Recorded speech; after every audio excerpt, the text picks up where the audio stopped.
the reason I am in such a, I would call it fairly anxious free, especially when you consider what I'm up to, very happy state, is because I fixed the well, not the sink.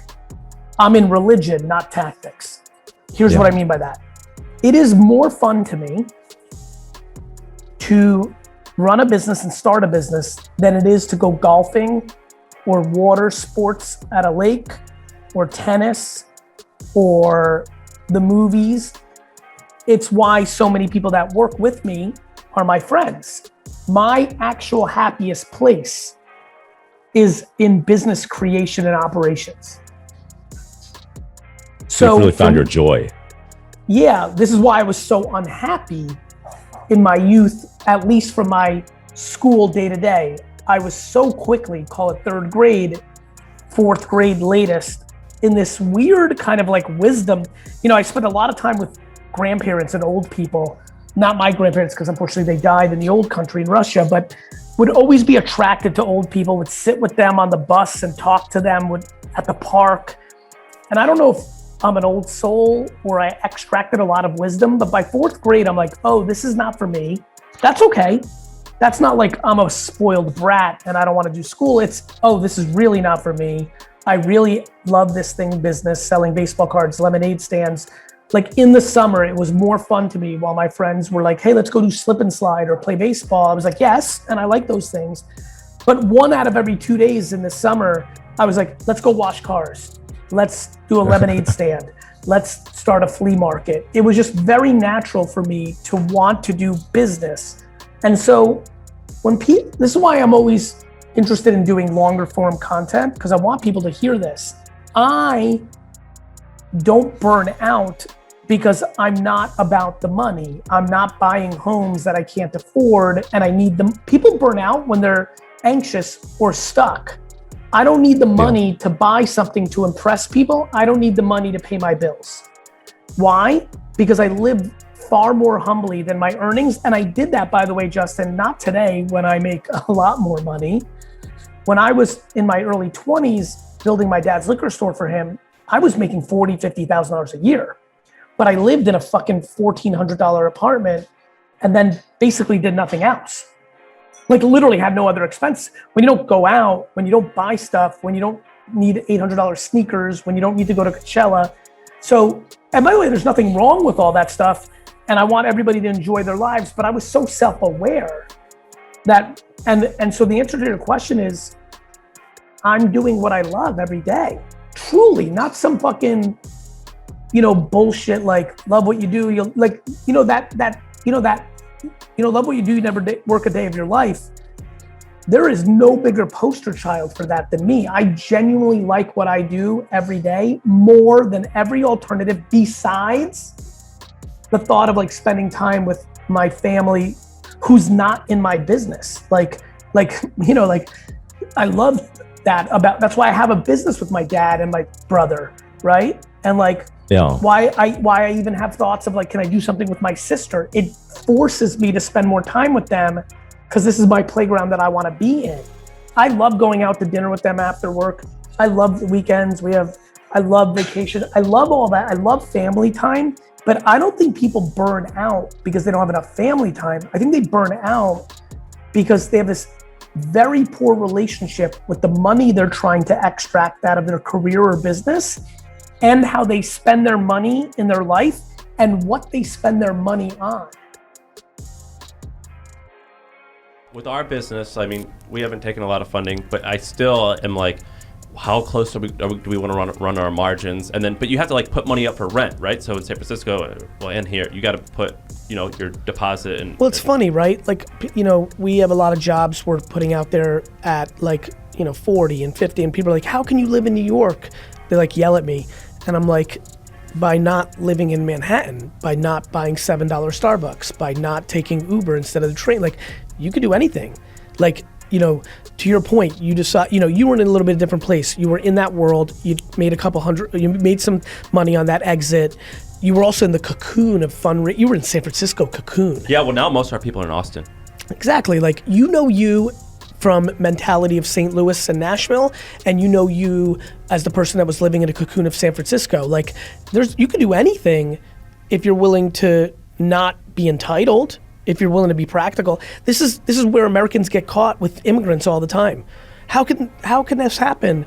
Very easy. Like, you live humbly as fuck, you save money, and you then deploy that money. It's not super complicated. You did it, I did it, my dad definitely did it, and like 1 billion fucking people have done it in America over the last 100 years.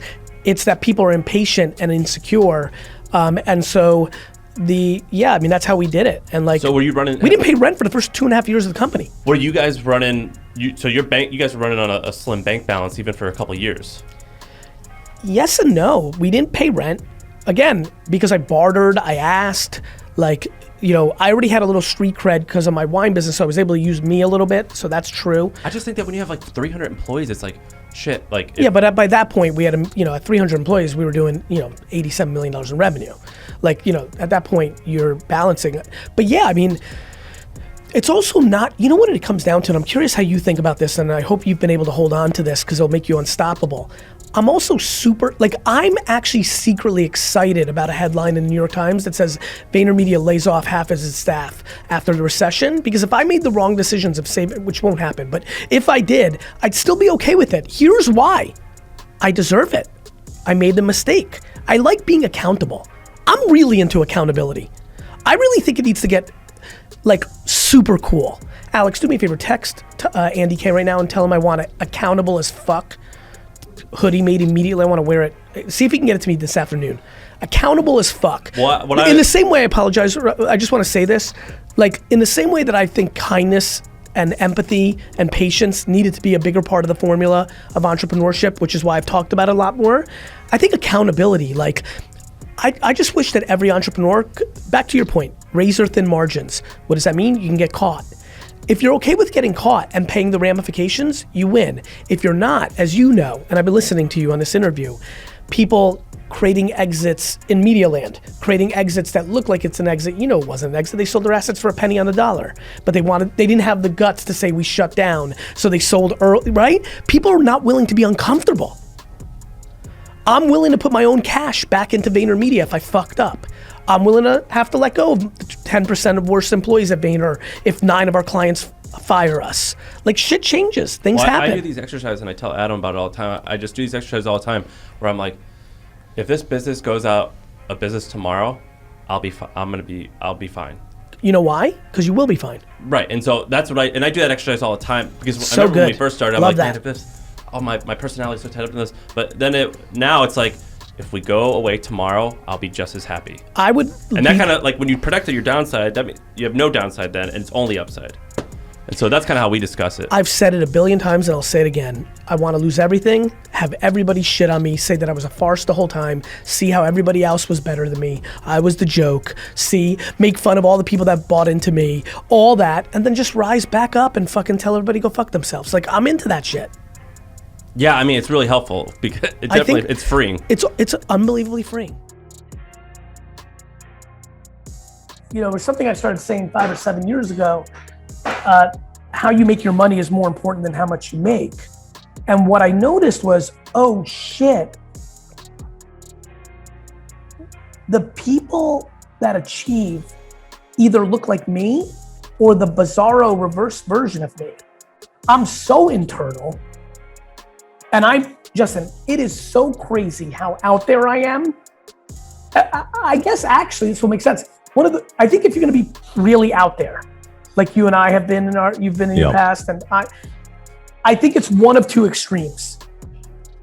It's you are really out there for external validation, and that's oxygen. But I don't think that's sustainable because it's an unhealthy relationship with the world because they can tear you down. Or mine. You're in such a cocoon that you fear nothing from the outside, so you can put yourself out there because when they say you suck or they don't think you're successful, you actually can't hear it, which is cool because when they tell you, when you're on the other side of it, which is I'm starting to swim in that lake, you're the best. I mean, people say crazy things to me. Yeah. Like I'm incredibly overrated in a small group of people's minds. And I'm incredibly underrated, I think, in the masses. And and what's cool about that is when you're in a cocoon and can't hear it, and you're just about you and your process, the booing doesn't hurt and the cheering doesn't feel good either. And by that, you're just in silence of your own shit. It's like, for example, the way I feel being Garyvee or building big businesses or being successful is really no different than the way I feel like when I'm garage sailing on a Saturday. Like I love garage sailing so much, and like finding a teddy bear for 30 cents that I know is $6 on eBay, that high is the same high I get doing a $50 million IPO on an NFT project. They're not any different. I'm just in the cocoon of my process.